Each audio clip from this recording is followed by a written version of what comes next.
नमस्कार, आप देख रहे हैं सीएनबीसी आवाज। मैं हूं मनीषा गुप्ता और सबसे पहले एक नजर यहां पर मेटल्स पे डाल लेते हैं, जहां पर अक्टूबर का महीना काफी पॉजिटिव रहा और जिस तरह से चाल देखने को मिली है, ज्यादातर ग्लोबल बैंक्स एंड ब्रोकरेजेस ये मानते हैं कि 2026 का साल यहां पर मेटल्स को बिलोंग कर सकता है। जिस तरह से 2025 में हमने सोने चांदी में तेजी आते हुए देखी है, 2026 में बेस मेटल्स आपको उस तरह की बढ़त शायद दिखा सकते हैं। हमारे साथ एनके चार्ट्स के टेक्निकल एनालिस्ट निशांत कुमार है। निशांत, नमस्कार। और जिस तरह से हमने मेटल के प्राइसेस बढ़ते हुए देखे हैं, चाहे वो चाइना की डिमांड है, मेटल की डिमांड कन्वेंशनल एरिया से और साथ ही साथ रिन्यूएबल से यहां पर काफी स्ट्रांग मानी जा रही है और ऑफ कोर्स आगे जाकर यहां पर सप्लाई बढ़ सकती है, लेकिन मार्केट्स को लगता है कि 2026-27 एटलीस्ट यहां पर उस तरह की सप्लाई नहीं आ पाएगी, डिमांड स्ट्रांग रहेगी और ये एक रीजन है कि मेटल के प्राइसेस में जोरदार तेजी देखने को मिलेगी। ऑन चार्ट्स ये किस तरह से कन्वर्ट करता हुआ दिखता है? हमेशा चार्ट्स पे, जैसे मैं पहले भी कहता हूँ, मेटल्स का अच्छा सेटअप है। थोड़ा पुल बैक अभी कुछ दिनों में पुल बैक देखने को मिल रहा है, बट अगर हम अभी भी यहाँ से साल के एंड तक भी देखें तो 4 से 5% इनफैक्ट एक अगले 1-2 महीने में भी देखने को मिल सकता है। जहां तक हम 2026 की अगर बात कर रहे हैं, मैं थोड़ा सा बेयरिश होऊंगा initial part of the year में, बिकॉज एक वेव स्ट्रक्चर है जो मेटल फॉलो कर रहे हैं। तो अगर हमने देखे 2025 में काफी अच्छा मूव देखने को मिल रहा है, तो थोड़ा सा मुनाफा वसूली first quarter of the next year में देखने को मिल सकता है। बट उसके बाद रेस्ट 2026 इवन 2027 मेटल्स के लिए काफी अच्छा देखने को मिल सकता है। सो मैं काफी बुलिश हूँ यहाँ से, बट थोड़ा सा एक बीच में फेज होगा जहाँ पे मेटल्स में थोड़ी अच्छी मुनाफा वसूली देखने को मिल सकती है। तो अगर हम डाउन साइड एंड अपसाइड दोनों ही यहाँ पर लेकर चले निशांत, तो डाउन साइड में किस तरह का रिस्क है और अपसाइड में किस तरह का रिवॉर्ड है? अपसाइड अगर हम बात करें तो अगर मनीषा आप एल्यूमिनियम देखें या जिंक देखें, 2021 में जो उन्होंने हाईज बनाए थे वो अभी भी क्रॉस नहीं हुए हैं। सो एक कॉपर ही एकमात्र मेटल है जो पिछले 2021 हाई से ऊपर ट्रेड कर रहा है या आसपास ट्रेड कर रहा है। तो अगर हम उस लिहाज से देखें तो अपसाइड दोनों दूसरे मेटल्स में, इवन कॉपर में, काफी अच्छा है। अगर हम डाउन साइड की बात करें, जैसा मैं अभी बता रहा हूँ, 4-5% की और अपसाइड देखने को मिल सकती है। उसके बाद लगभग 15 से 20% का पुल बैक देखने को मिल सकता है, बट वो अगले क्वार्टर में, एक क्वार्टर में ऐसा कोई चिंता की बात नहीं दिख रही है। बट अपसाइड में यहाँ से दोनों बेस मेटल्स, अगर हम जिंक एल्यूमिनियम की बात करें, तो आराम से 30 से 40% आपको अगले 1 से 1.5 साल में देखने को मिल सकता है। तो 15 से 20% की डिक्लाइन या पुल बैक फर्स्ट क्वार्टर में और उसके बाद 30 से 40% की अपसाइड 2026-27 में यहाँ पर बनती हुई नजर आएगी। जैसे आपने कहा, कॉपर अपने ऑल टाइम हाईज यहाँ पर इस साल में बनाया है। ज्यादातर बैंक्स अगेन ये मानते हैं कि अगला साल में एक नया हाई बनता हुआ देखेंगे। $11,500-12,000 पर टन के लेवल्स यहाँ पर बन सकते हैं। अगर हम रेंजेस और लेवल्स की यहाँ पर बात करें तो कॉपर कहाँ बना हुआ देखेंगे? कॉपर हमेशा से स्ट्रांग रहा है हमेशा। अगर हम बेस मेटल पैक की बात करें तो अगर डॉलर टर्म्स में देखेंगे तो 5.2 अगेन थोड़ा सा रेजिस्टेंस है। एक बार वो क्लियर हो जाता है तो आपको $6, इवन $6 के ऊपर जाता हुआ जरूर दिखेगा। तो M6 पे अगर हम बात करें तो 1050-1060 के आसपास तो रेजिस्टेंस जोन है। तो वो एक क्लियर हो जाता है तो फिर आप बिल्कुल कॉपर की एक न्यू रैली देखेंगे, एक न्यू हाईस देखने को मिलेंगे।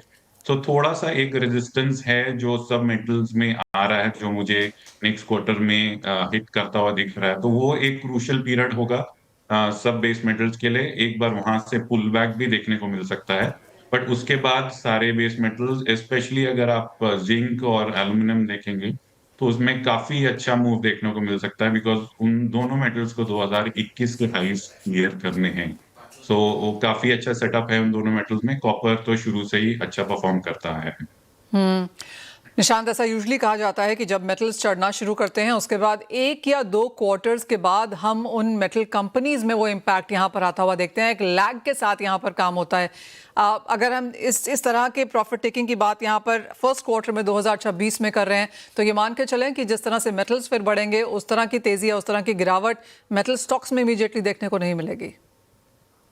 हाँ जी, जरूर, बिल्कुल। थोड़ा सा गैप के साथ, लैग के साथ मेटल स्टॉक्स इम्पैक्ट होंगे। सो अगर मेटल के प्राइसेस में इम्पैक्ट आता है, अगर मुनाफा वसूली भी आएगी, तो अराउंड उसका एक क्वार्टर के बाद, so mid of next year में कॉपर स्टॉक्स पे इम्पैक्ट होता दिख सकता है। और वाइस वर्सा, जैसे ही जब मेटल्स के प्राइसेस रिकवर होने शुरू करेंगे विद अ लैग, 1 से 2 क्वार्टर के बीच में आपका स्टॉक्स भी रिकवर होते दिखेंगे। तो अभी फिलहाल ये क्वार्टर बहुत अच्छा है मेटल स्टॉक्स। इनफैक्ट अगले क्वार्टर भी अच्छे दिखेंगे, क्योंकि इम्पैक्ट इमीडिएट नहीं दिखेगा। तो स्टॉक्स के लिहाज से हमारे पास थोड़ा लंबा पीरियड है, बट मेटल्स के प्राइसेस पर से के हिसाब से थोड़ा सा 2 से 3 महीने बाद हम एक अच्छा करेक्शन देखने को मिल सकता हम्म। जैसे आपने कहा निशान की कॉपर में तेजी ऑलरेडी आ चुकी है और आपका ज्यादा कन्विक्शन आपकी यहाँ पर एल्यूमिनियम और जिंक के साथ है। अगर उसी तरीके से हम काफी सारे मेटल स्टॉक्स को भी देखें तो वहां पर आपकी कन्विक्शन कहाँ कहाँ है? कॉपर के स्टॉक्स में copper even zinc, I mean Hindustan zinc काफी अभी अच्छे वैल्यूएशन पे है। अगर हम सिल्वर प्राइसेस की बात करें, सिल्वर बहुत स्ट्रांगली ट्रेड कर रहा है, जिंक में अच्छा मूव देखने को मिल रहा है। तो हिंदुस्तान जिंक है, copper prices all time high पे चल रहे हैं, तो हिंदुस्तान कॉपर है। ज्यादा ऑप्शंस नहीं है इंडियन मार्केट में, बट अगर आप इन स्टॉक्स को ही लेके चलते हैं तो इनमें काफी अच्छा सेटअप है। वेदांता है जिसके अंदर सब मिक्स ऑफ मेटल्स है। सो ये 2-3 स्टॉक्स हैं जो इन मेटल्स के प्ले के लिए, आप एल्यूमिनियम के लिए नाल्को वगैरह है। सो दीज स्टॉक्स हैं, लिमिटेड ऑप्शंस हैं, बट ये स्टॉक्स में अगर आप बने रहें तो इसमें अगले साल एटलीस्ट मिड नेक्स्ट ईयर तक काफी अच्छा पैसा बनाया जा सकता है। निशान, बहुत शुक्रिया साथ जोड़ने के लिए। तो क्लियरली एक वॉलेटाइल मूव रह सकता है, लेकिन अगर आप लॉन्ग टर्म इन्वेस्टर हैं तो डिप्स का इंतजार करें, खरीद के चलें मेटल्स को भी, मेटल स्टॉक्स को भी, और अगले मिड ईयर तक 2027 तक भी यहाँ पर अच्छे गेन्स देखने को मिल पाएंगे। वेल, ये तो बात हुई मेटल्स की, लेकिन अब खाने के तेलों की तरफ ध्यान कर लेते हैं। हमारे साथ विजय सॉल्वेक्स के एमडी विजय डाटा हैं। विजय जी नमस्कार। और सरसों के लिए 2025 एज एन ईयर काफी बेहतरीन रहा, बुआई अच्छी हुई, क्रशिंग अच्छी थी, मार्जिन अच्छे थे, सरसों के प्राइसेस भी प्रीमियम पे थे। अब क्योंकि हम नए सीजन में यहाँ पर जा रहे हैं, किस तरह के क्यूज आप लेके चल रहे हैं? नमस्कार मनीषा जी। देखिए, इस साल वेदर बहुत अच्छा रहा है, पानी अच्छा पड़ा है, टेम्परेचर भी काफ़ी रीजनेबल हैं, और देखा जाए तो और रबी क्रॉप्स के मुकाबले मस्टर्ड के प्राइसेस मच बेटर हैं।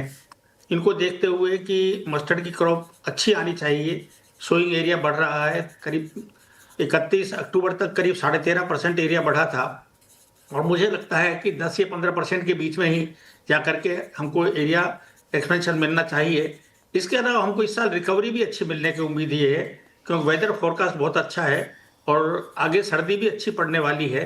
तो मेरा अनुमान है कि फसल बहुत अच्छी रहेगी जी।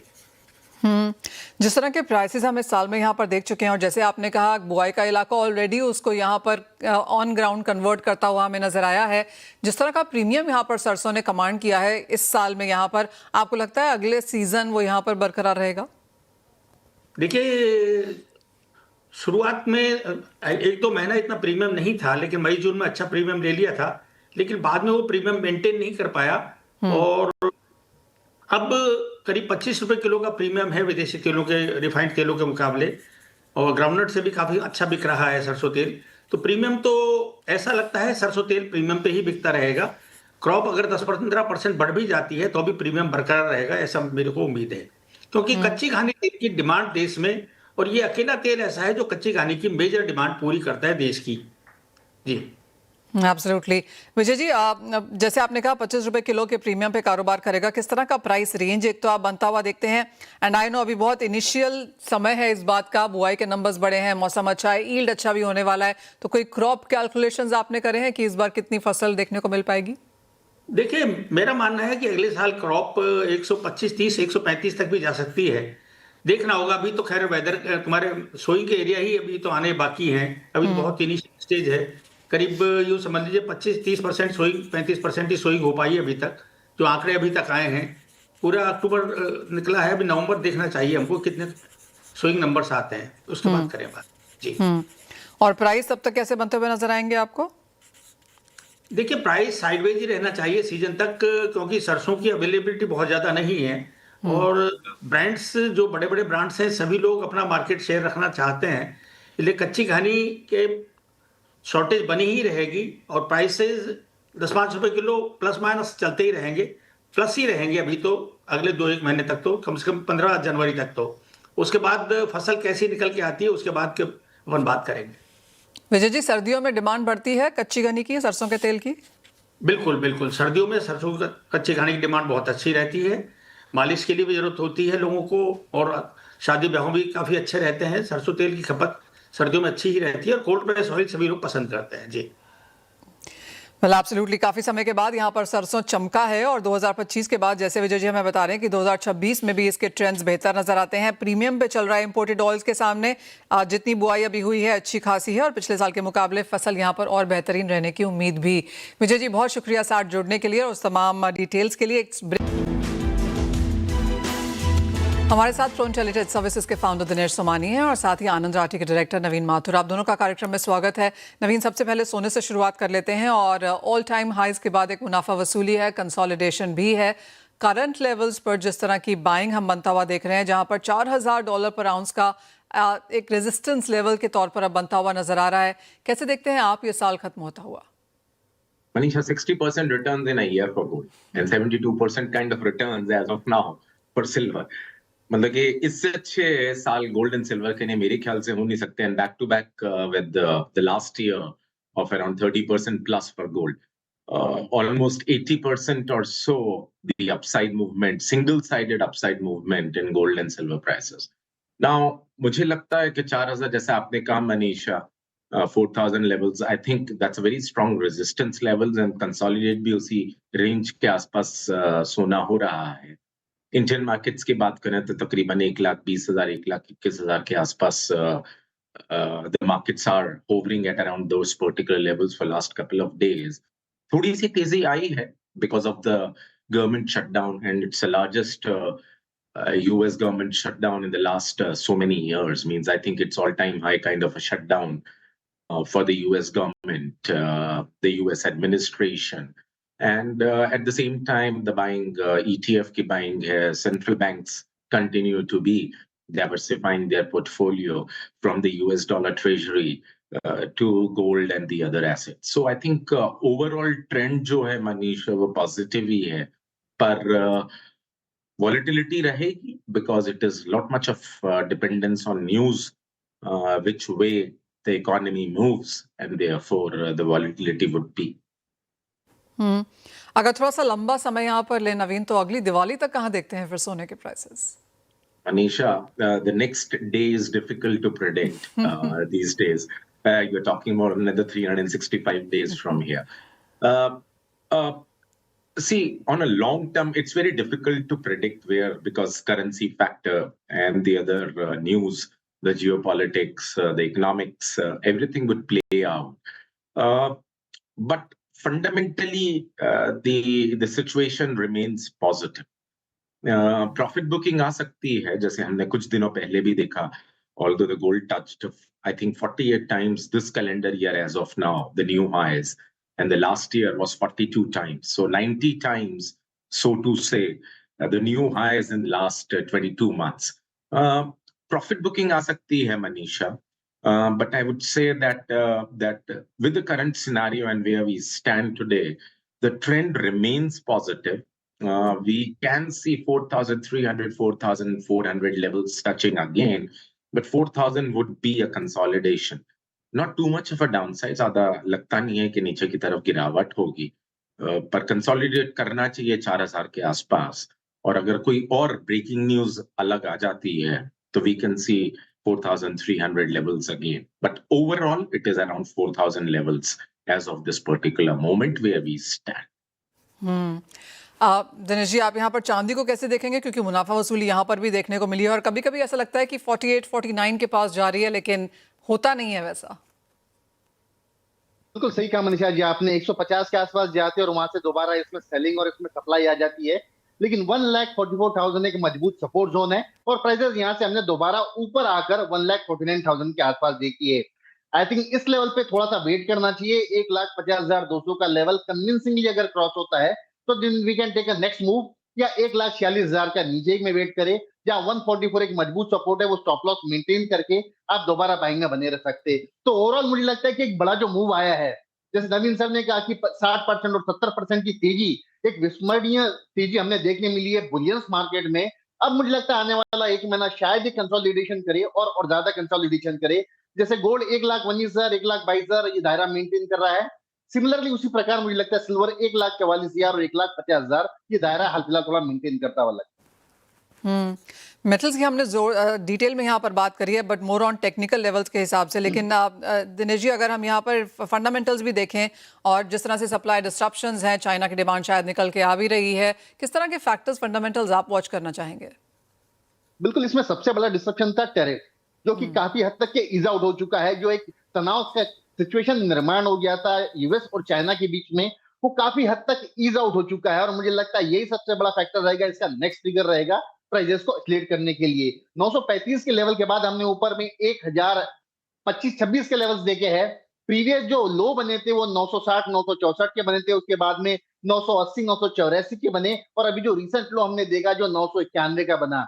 मतलब ये हायर लोज क्रिएट कर रहा है, धीरे धीरे कंसोलिडेशन फेज क्रिएट कर रहा है, और एक ब्रेकआउट का रिक्वायरमेंट है। मुझे लगता है 1011 जैसे ही क्रॉस करेगा, प्रोबेबली 1035 के लेवल्स हमें देखने मिलेंगे। तो डाउनसाइड जो सपोर्ट है 10980 का ये मेंटेन करके चलेगा, ऊपर में 1035 के लेवल्स प्रोबेबली बहुत जल्दी दिखा पाएगा।